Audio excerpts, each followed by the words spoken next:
I mean, even if you just did a training session one time where you just go, right, I'm just going to go out. If you could record the distance, that would be great. But even if you just wore a heart rate monitor, did a brief little 5 minute warm up, then reset your monitor and run cover as much distance as you can in 12 minutes, and then stop the recording on your heart rate. And whatever the average heart rate is for that, that will be about your anaerobic threshold.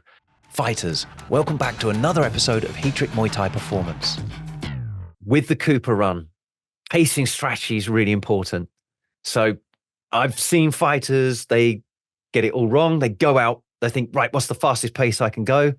And they go out way too fast. And then it's just like crash, crash, crash, crash, finish at the slowest they've ever got. So I like to pace this like a fight.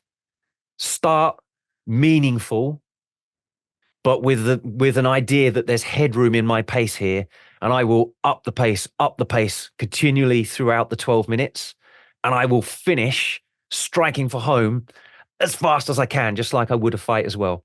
So you not only get a good result from the test that way, but you also get good at strategizing your pace and understanding how to pace your energy for a whole fight as well. So this green bar here, that would be the amount of power you can produce at that anaerobic threshold.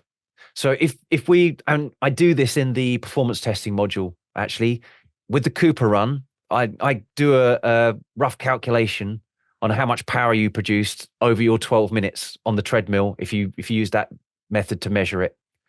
And then we've also got a 40-meter sprint in there, which measures your anaerobic power. So that's just like a flat out effort.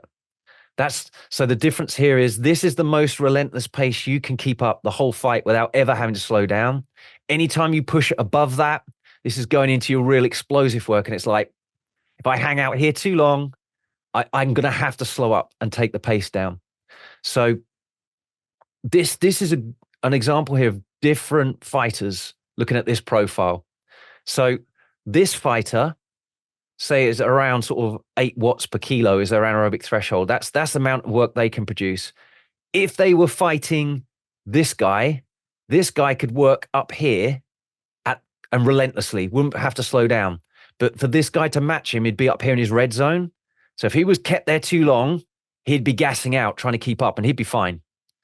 And likewise, this fighter 1 versus fighter 3, you can see how he's got really good sprint speed, if you like, explosive power.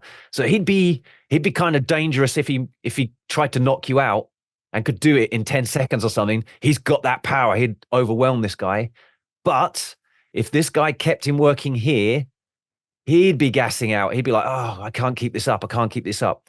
So we're constantly, with the conditioning, looking to shift this level, the amount of power you can produce here, up.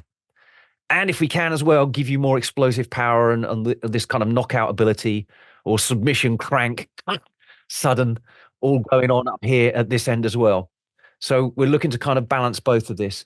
And this is kind of a heart rate plot that I've got for a fighter doing pad rounds. And I've set the sort of the edge of the red zone here is on their anaerobic threshold heart rate. So anytime they go above that, this is hard. That is hard work. That's like borrowed time.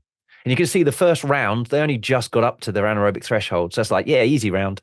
This round, they pushed a bit, went, oh, Jesus, backed off again, pushed a bit, oh, and tapered out again.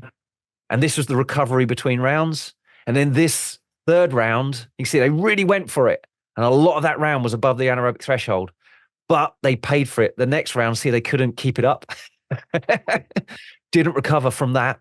And then final round, because it was like final round, psychologically, boom, went crazy nuts the whole round. And then it was like, collapsed on the floor afterwards. But you can see they pretty much went up to their maximum heart rate right at the end there. So that was a really tough round.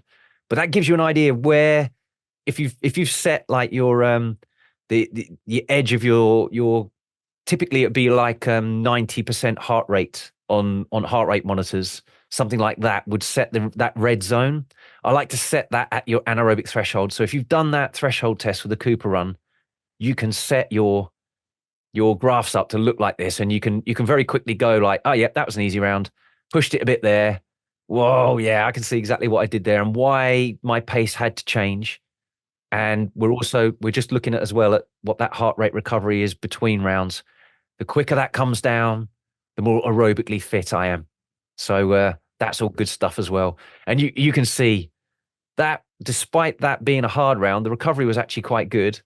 This round, recovery was still like, which was another reason why this round was so hard on the end, just because the heart rate hadn't actually rebounded that well between rounds either.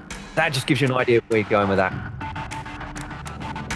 Thanks for listening. If you found this valuable, please like, subscribe, and share with someone else it could help too. Please give the podcast a review or comment below. We'd love to hear from you. As always, you can visit Heatrick.com for more Muay Thai performance podcasts, videos, articles, and guides. Catch you next time.